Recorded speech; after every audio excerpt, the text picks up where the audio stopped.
Wonderful, thank you. Okay, good morning, everyone, and welcome to this webinar on best practices for managing museum collections. Here we go. So just as a quick overview, today we're going to be covering a number of topics related to the registration of museum collections and best practices surrounding the policies and procedures of this process.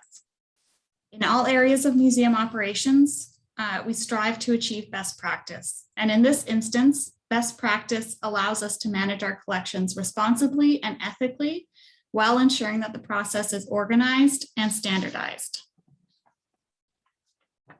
So my name is Anya Hamilton, for those who don't already know me. I am the Manager of Community Museums and Commemorations with the Archaeology and Heritage Branch in the Department of Tourism, Heritage and Culture.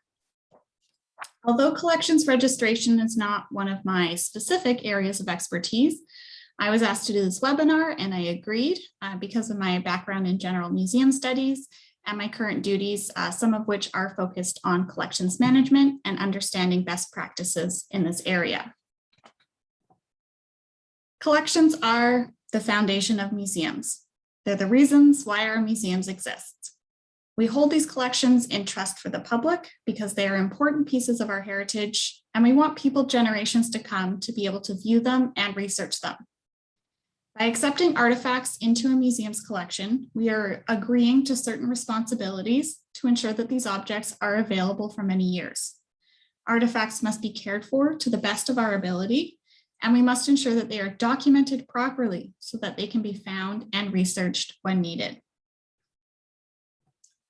Before accepting any artifact into the collection, the museum must have a collections management policy. The goal of a collections management policy is to clarify the roles and responsibilities for collections management activities. So what is it? A collections management policy is a written document that explains how and why a museum collects artifacts. It articulates the professional standards for objects in the museum's care. This document allows the museum to set criteria for acquisitions, for loans, use of the collection, and deaccessioning. It also defines the people involved in the collections activities and their responsibilities. For instance, many collections management policies will outline who is part of a collections committee, the responsibilities of that committee and the board, and how often the policy will be reviewed and updated. So remember, museums have limited resources in terms of funding and physical space to care for artifacts properly. Therefore, museums cannot accept all donations that come through the door. The collections management policy should firmly clarify what the museum does and does not collect.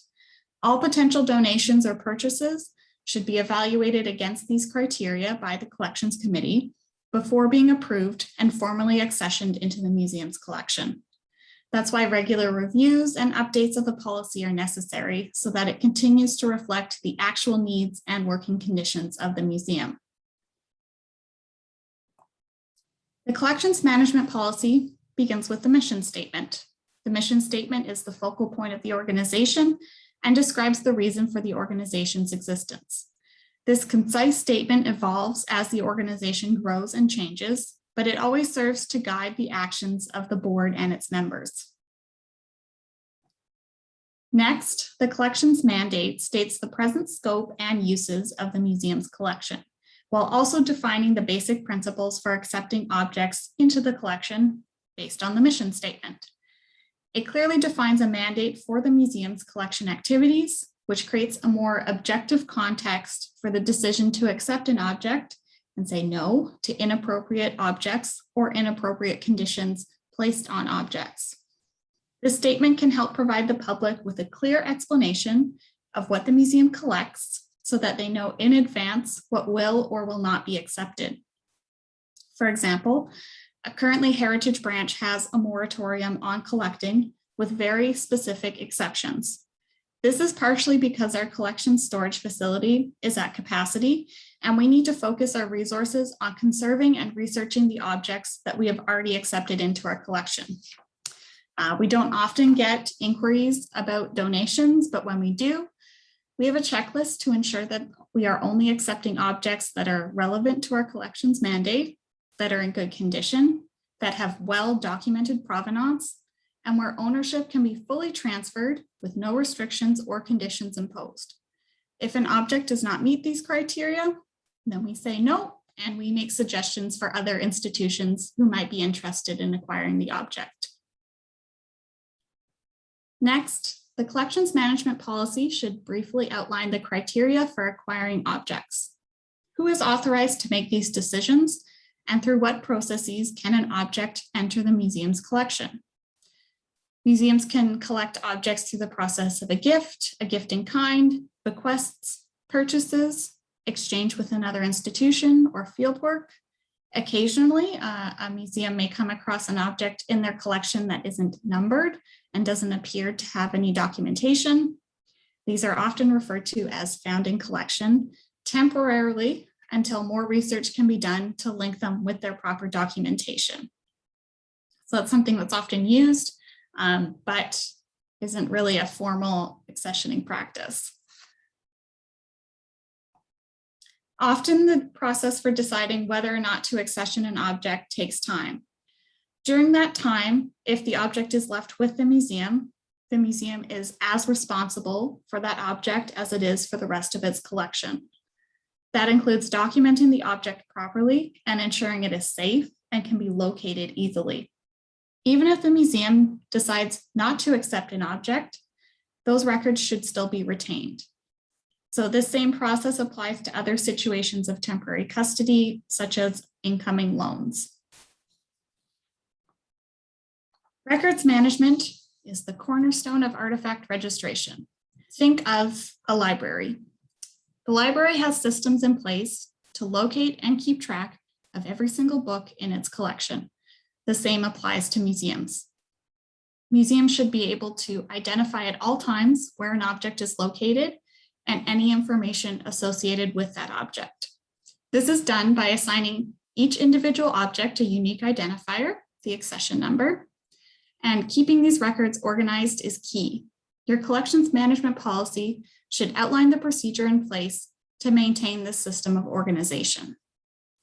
Most museums these days will use a digital database to organize all of their information about their collection, but physical files remain an essential aspect of the registration process as well.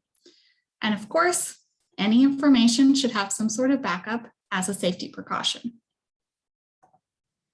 Many of you will be familiar with cataloging worksheets where the bulk of the information about the object is recorded. Do not hesitate to add as much information as possible and ask the donor to provide everything that they can. This is your chance to fill in the blanks. If it's not written down, it will be lost. Essentially, you want museum staff 50 years from now to have as much information as possible, and you want to make sure that that information is recorded and secured properly. We have all experienced moments where we wonder why something is in the collection or where it is. Don't make those same mistakes. Build your policy and procedures so that staff, volunteers, and board members know to collect all of the necessary information from the donor at the time of donation.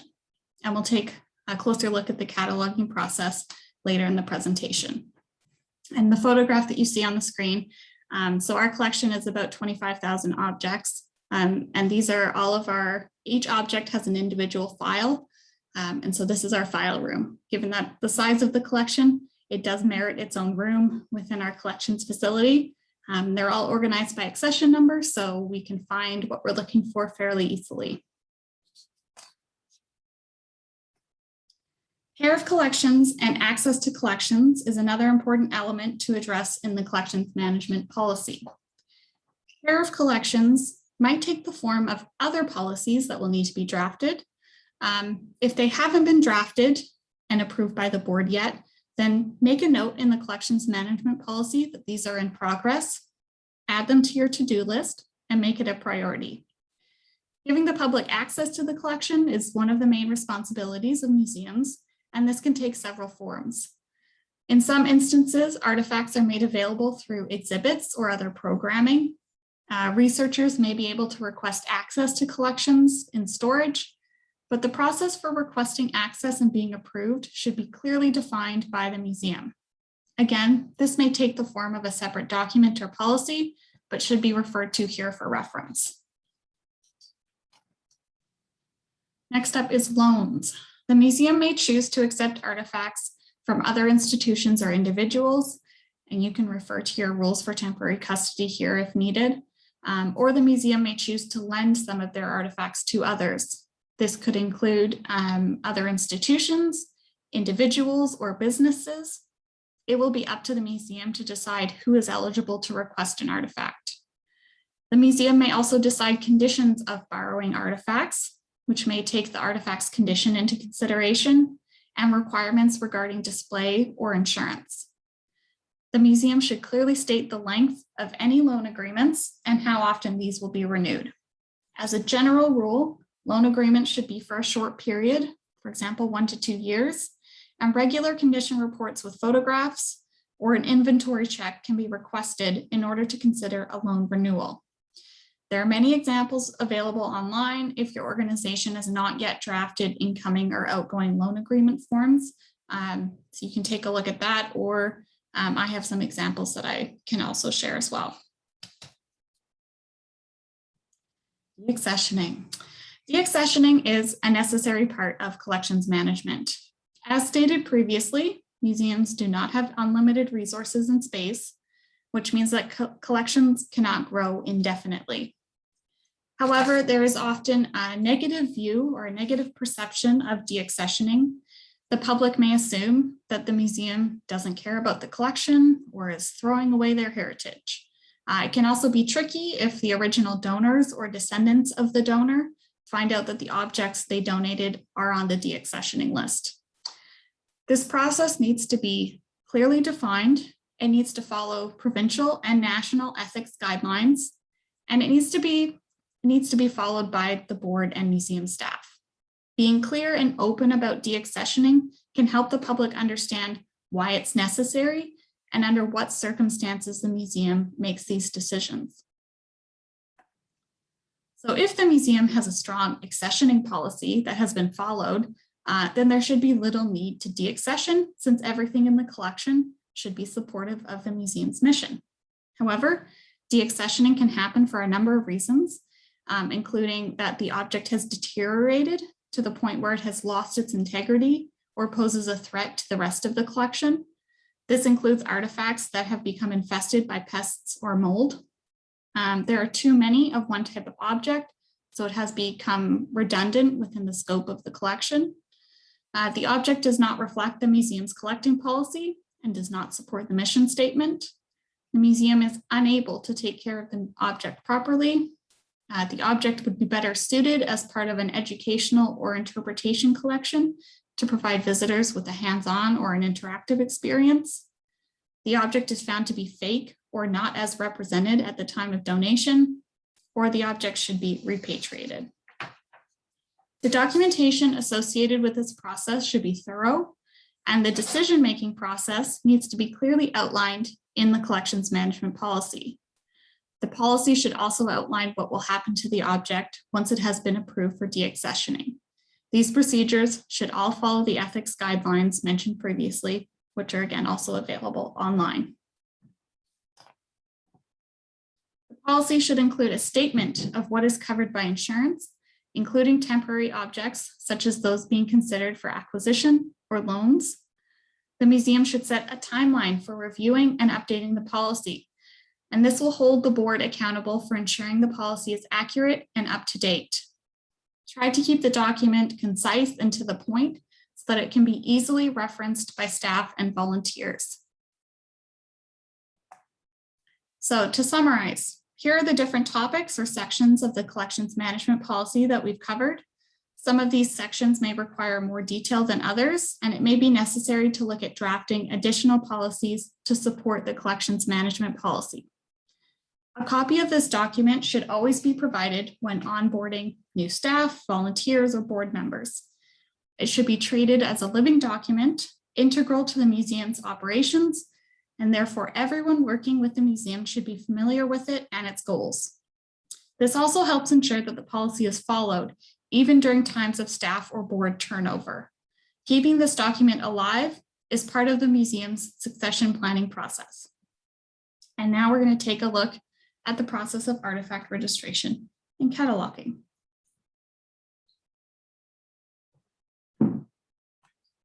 So as a reminder, artifact registration is a system put in place to ensure that records pertaining to the collection are organized and that the objects and their associated data are easily retrievable.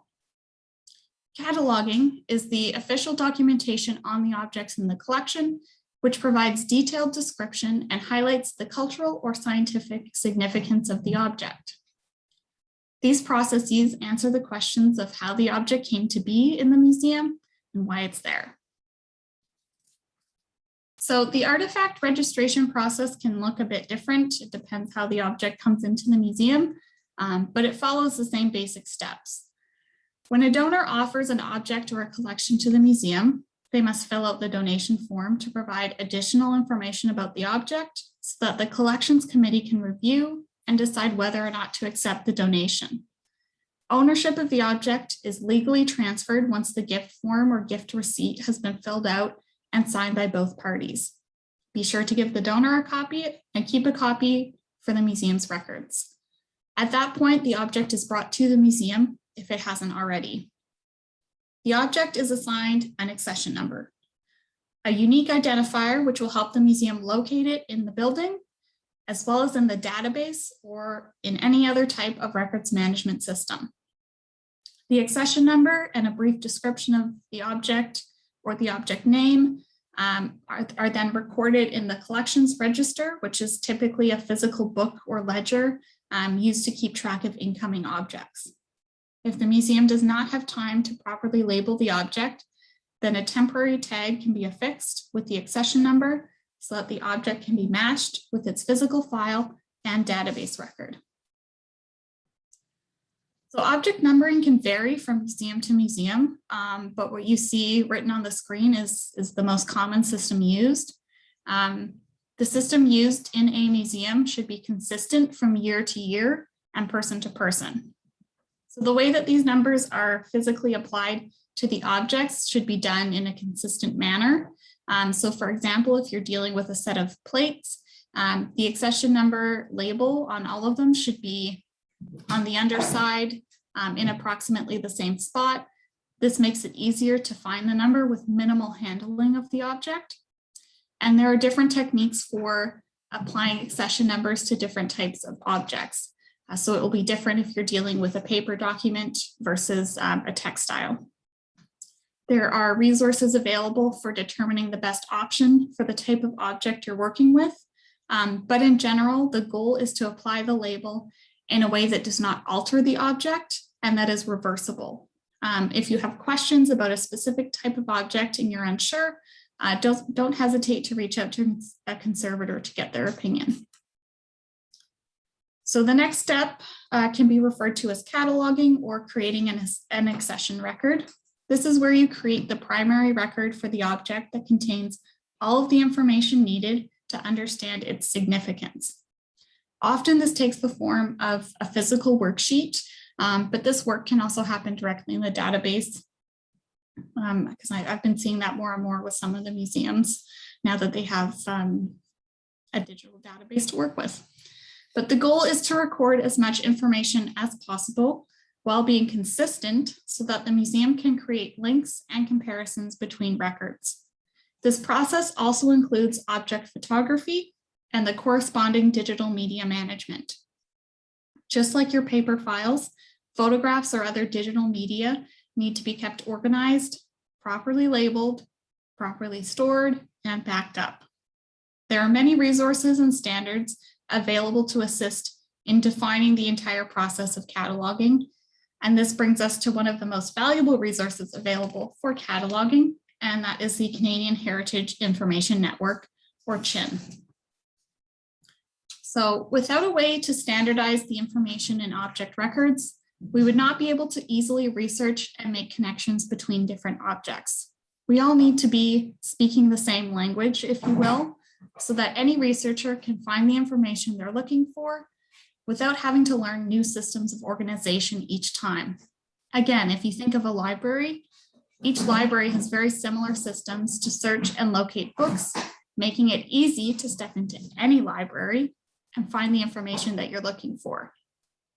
Thankfully, CHIN offers different resources to ensure that museums can standardize their records across the country. Standardized vocabulary lists and naming conventions, rules for the type of information to enter into a record in the different fields and how to enter it, as well as a list of fields that are required or recommended to fill out for each record. This helps our museums navigate this process. So as we start to wrap up, I hope you found something that is useful that you can take back to your organizations to help make changes and improvements.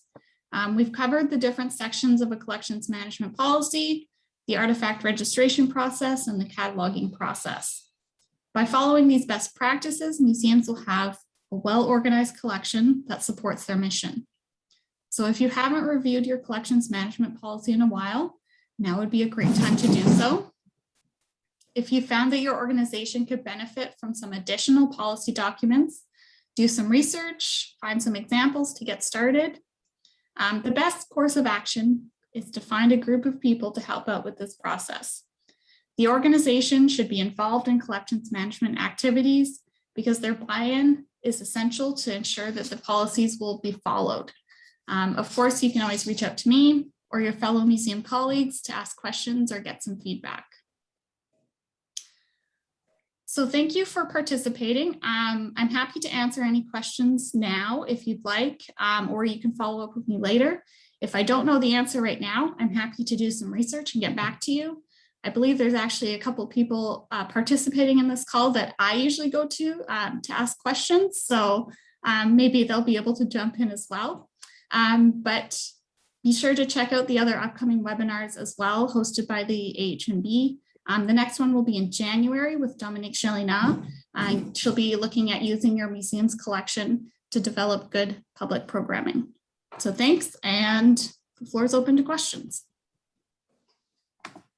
I have a question, Jerry. Sure. You mentioned insurance on the collection. Mm-hmm. We have insurance on our building, but we've never found it reasonable to insure the collection itself. So your insurance right now is just for the building, not the building and its contents? Right. It would cover the building and furniture and hard stuff, but the artifacts themselves are not covered. So heaven forbid if we have a fire, but is it realistic? Like you mentioned, you've got 25,000 items. We've got maybe 9. But how do you go about insuring 9,000 different items? Yeah, that might be more of a question for your insurance broker. I don't have too much experience with it. Our collection is covered by kind of the general blanket government insurance. So it's not, we don't have like a specific insurance policy for our collection necessarily. Sorry, my cat's like going crazy in the background right now. But there should be some type of insurance that you can look into for the collection. I don't know how much it would cost, and it may depend on the total value of your collection. And if you don't have that answer, like if you're not sure on the value of the artifacts, then I'm not sure what they'd be able to offer you in that sense. Yeah, I'm just wondering if anybody else in the group has coverage on their artifacts. Like Janet, do you have any on yours? Hi, we have coverage on a few very specific artifacts. Some of them are just precious items that we really insured, and then we have insurance on a few artifacts that were on loan to us. That was a condition of the loan. They're now part of our collection, so they've been gifted to us, but these items were on loan to us. And so the board agreed in the loan policy to have insurance specifically on those items, which we have kept on those items because again, they're precious artifacts. Our insurance broker has let us know in dealing with museums that they find some of this cost prohibitive. Like we could get insurance, but there's just no way we could pay for it, either on some of the buildings that are on our premises and then some of the items in our collection. But we do have very specific insurance on very specific items. I'm wondering if this should be a topic for next year's conference that we could bring in as a seminar of some kind, of talking in general terms about our museums across the province. Anyway, something to think about. Thank you for your presentation, Anya. Great, thanks, Jerry. Sharon, right? Not Janet. Yes, that's right. Okay, thank you, Anya. I have two quick questions. One Sure. is you mentioned that certain questions could go to conservators on staff. If you don't have conservators on staff, do you have conservators at Heritage Branch that can help? Not at Heritage Branch, but at the New Brunswick Museum. So Okay. there's Dee Stubbs Lee at the New Brunswick Museum, who's a conservator, and Okay. Claire Titus also works with the Conservation Department. And that's they're great. great resources. Yeah, I can send out their email addresses. I think they're available online as well. But Great. And the other question I had, your very last slide mentioned document registration methods for small museums, and by Daniel, I missed the last name. oh, here I can maybe switch back. Oop. Daniel Rybell. Where does one find these documents? So Just that's going on. a book that you should be able to order online Okay, through the publisher, I think. Yeah. Great, thank you so much. And I agree, it was a very helpful presentation. Awesome. And Janet, got your hand up there. Yes, I wanted to, I'm going to just take my hand down. Okay. Thank you, Anya, for this presentation. It's important that we stay focused on the collection. So that's good. I had a question about selling deaccessioned items. Now, as a nonprofit, we always look at bringing revenue in all the time. So I know there are some museums that have kind of this annual end of season sale, or like a good example is we have like probably 30 wooden skis, the old skis that just, I mean, we 5 or 6 of them, well, they're in pairs, right? So we just have a lot of items where Sorry, we have just 1 second. Okay, well, I'll just bring this up to the group. Maybe this is a group discussion. Adapt. Where we have multiple items, or a good example is I had a pub that reached out to me that was opening this pub, and they're looking for kind of historic items. So maybe some of the skis that we have in our collection could, be sold to them and put crisscrossing up on the wall of the pub. Old snowshoes, like we have multiples of things, and then we have things in our collection that just are not applicable to what we're doing anymore. And I wanted to find out if there's a policy. I mean, should we craft our own policy about selling items? What's the appetite out there if we were to have an end of season sale? A good example is we probably have several hundred teacup sets, and people drop off more of them to us because their grandmother died, and they, and I find it hard to say no to people when they drop things off. So I guess the question would be around us crafting a policy around selling some of the items in our collection. Yeah, and you have 6 player pianos, Janet. Hi, sorry. If anyone wants to buy a player piano, please see me. Yeah, so Anya, the question was about selling some of the Yes. items in our collection, be it an end of season sale or a sale to, like, I had a pub that approached us and they're looking for old skis and artifacts and old tennis rackets and Right. for decor, and they approached me to say, could we buy, they're Albert County located pub and we have Albert County artifacts. So just looking for advice either from peers on the call or from yourself, Anya, as to selling deaccessioned items. Yeah, so the sort of, that's why I brought up sort of the ethics guidelines through the Canadian Museums Association, and there's also internationally through ICOM. But basically, your organization, by accessioning those items, has decided that those items are important, that they're worthy of being conserved, that they're great pieces of heritage. Of course, looking back, you found that maybe we didn't need 15 of these necessarily. So when you're looking at deaccessioning, again, the redundancies, that is a reason to deaccession something. But because you've at one point made the decision that these should be available for the public, that they're important pieces for the public, your first kind of go-to is to offer it to other museums so that it remains with the public, it's still accessible. And that's why if any of you are on the Canadian Heritage Museums listserv, you often see emails coming through where organizations are offering pieces for deaccession. They send you a list and say, let us know if you'd like any of these. So that's usually the first step, because you do want to try and make sure that these pieces remain available to the public.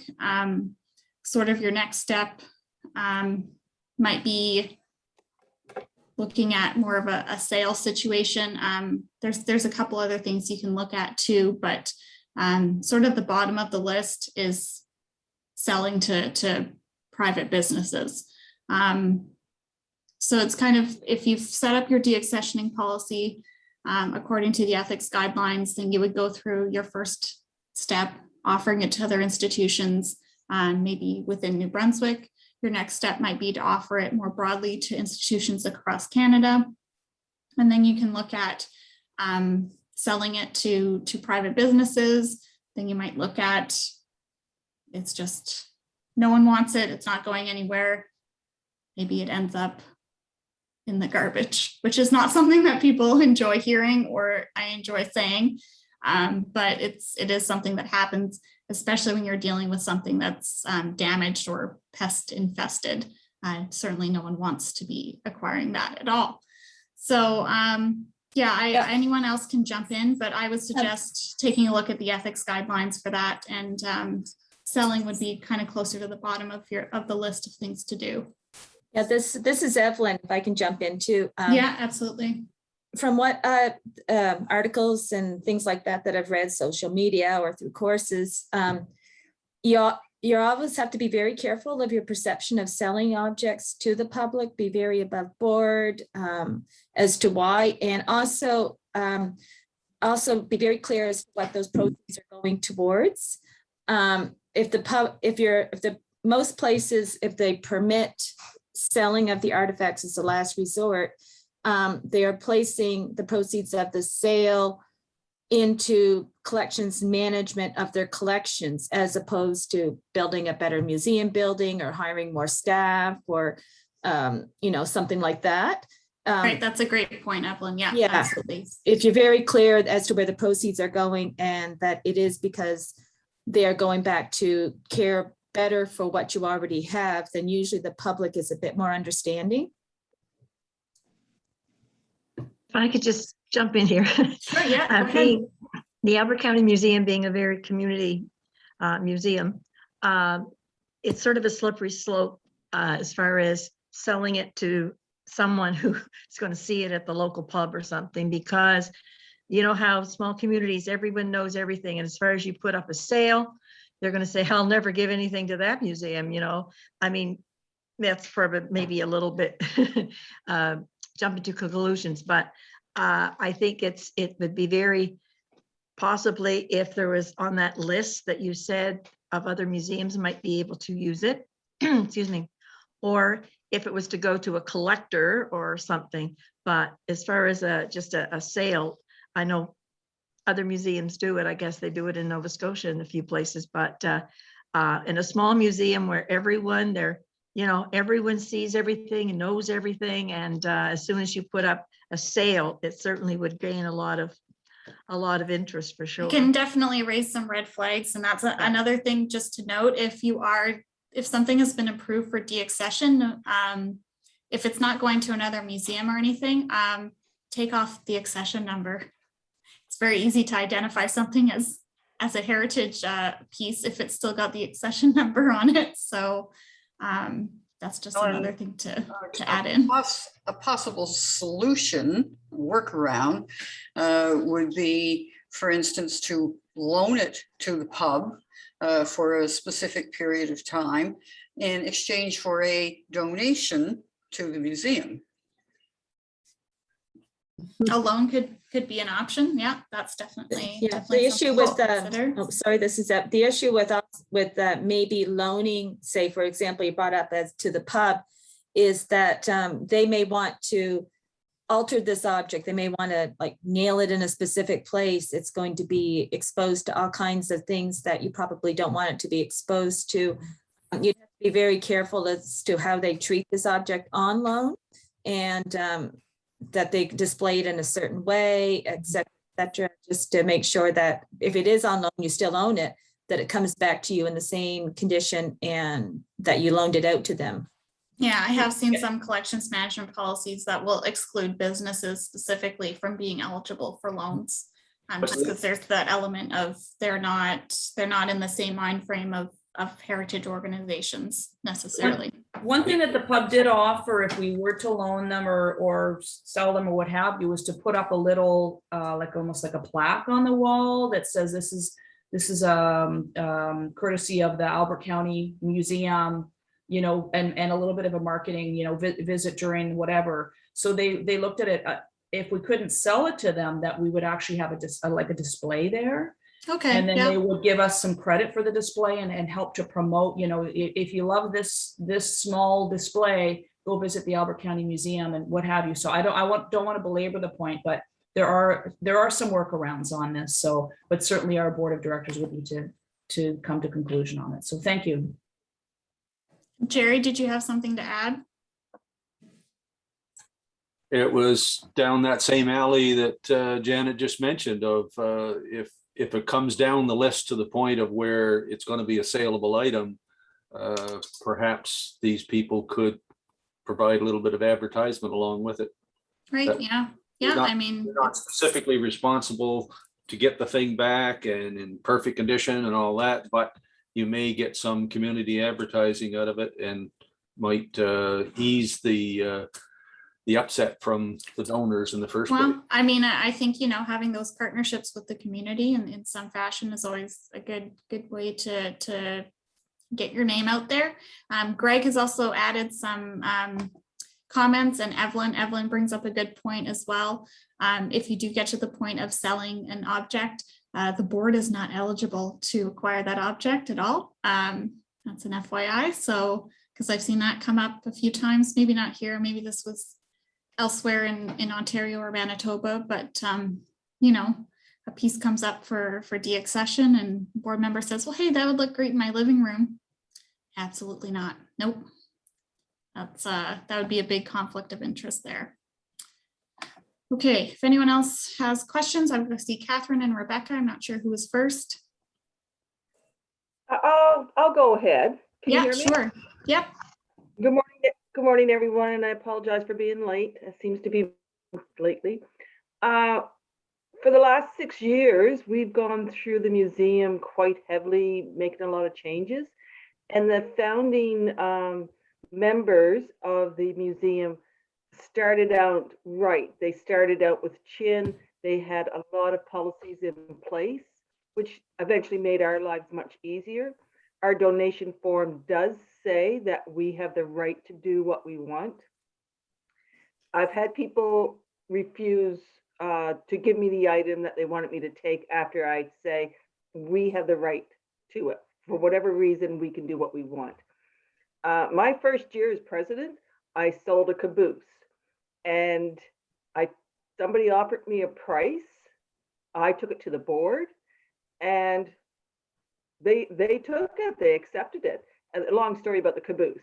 So I go down in history as the president that sold that caboose. Last year, we deassessed baby clothes. We're an agricultural museum. We have quilts that need to be deassessed. They are donated to, well, last year, Kings County Museum. They had a baby, a children's display on. It was a perfect location for them. And I have a few things, other things to ask. I've put things out to the New Brunswick museums to see if anyone's been interested in them. Some have. And then we had an auction in the fall. And it was a little scary because I didn't know how the community was going to react. But we went to a storage building that's been stuffed with items for nearly 30 years, never seen the light of day. And we cleaned out things that should never have been taken onto the museum. This stuff probably should have been burnt 30 years ago. We made a nice little sum. Like, we were totally shocked on what we sold, what we received. And so now we'll take items in, but I tell them that if we don't have a place for it, we'll put it in our auction. And just on Monday, I had somebody offer me a student chair and desk. I said, thank you, but we've got lots. If you want to put it in our auction and give us 30%, you can do that. Or you could give it to us for our fundraising. He emailed me back. He said, I'll give it to you for your fundraising. So I'm finding that if I'm upfront with people and say, look, we're packed. We just can't take anything more, but we do need the money. And people have given me stuff. So I think everybody's looking differently at stashing or hoarding, or, you know, how many teacups do we really need? I'd have an auction on those teacups and see what, and make a party of it. You know, that's basically what we did in the fall. We had a party, we had a good time, and it worked out well. Yeah, Yeah. I think that's an emerging trend, or maybe an ongoing one. People really just want to get rid of their stuff, and they may not be too picky about what happens to it in the end. Some people, again, it's museums have almost always been seen as, you know, trustworthy. They're caretakers of our heritage, so they seem like a safe place to bring these things to. And if you are not formally accessioning some of these pieces, then you don't have to abide by the rules of the deaccessioning process. But yeah, for anything that has been formally accessioned, it's important to keep that public trust, keep their trust in us as institutions. So following this type of process lets them know that we're doing our due diligence. We're being open about the process. We don't have anything to hide. It's not, again, this is a natural part of collections management. So it's not something we need to, you know, hide in the back room and be scared of doing. And if it gets to the point where you are able to you know, sell some of these things because no one else has wanted them, there's an interest in the community, and you're able to kind of make that profit and put it back into your collections, then, you know, that works out great for everyone. And I also just wanted to touch back with Janet. Another option for that may be to deaccession the skis because they're going to be sort of moved into a different category of interpretive or educational pieces. And that gives you more flexibility, because then you're not so concerned about keeping them in the same condition that they're currently in. They're more for people to see and touch, and if they get some beer spilt on them, then, you know, it is what it is, because they're not the same level of category as perhaps your more precious items.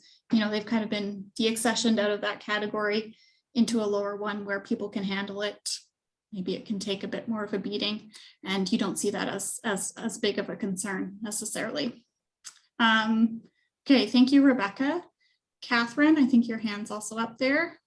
It is. I just wanted to ask a really simple question. When you're talking about the collections management policy, I think somewhere on one of my very long winter to-do list, it's only 5 pages, maybe 6, I don't know.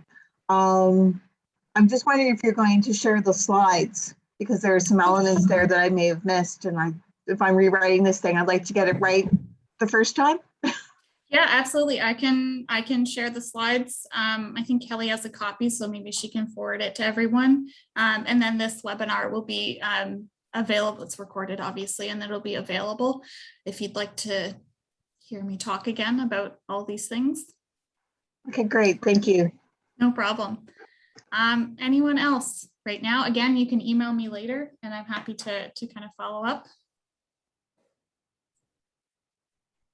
Thank you for your presentation. Me, Hopefully, everything got some good pieces out of this, and unfortunately, I have to run, but No, anyway, thank you again, everyone, for your flexibility today. It was a bit of a mishmash of what was going on, and then I got kicked off there for a minute, but we're back and we made it through. So I appreciate everyone's time today. Thank you.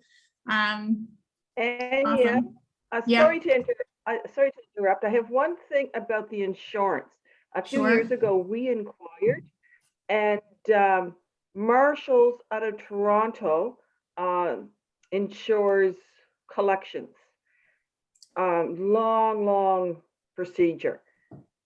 Everything had to be professionally assessed. Like we couldn't even afford to have our horseshoes assessed. But that's what they came back to us, that everything had to have appraisal. That's the word, appraisal. Right. Yeah. For them to even look at our, to insure it. So Right. That's our quite collection a process. So I appreciated Janet's comments there about you know which ones are perhaps the most important in your collection. They may not be the ones with the most value necessarily, but the most important heritage pieces. And so it may be getting those appraised and insured will be worthwhile. You may also, again, the ones that are coming in for loan, it may be a condition of the loan that you have those pieces insured. So that may be something to look into. I don't know if anyone besides Marshall's would do that, but it's good to know that there's a company out there who specifically will cover these things. So thank you, Rebecca.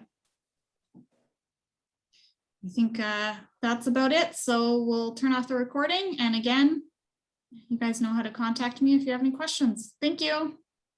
Have a good day, guys.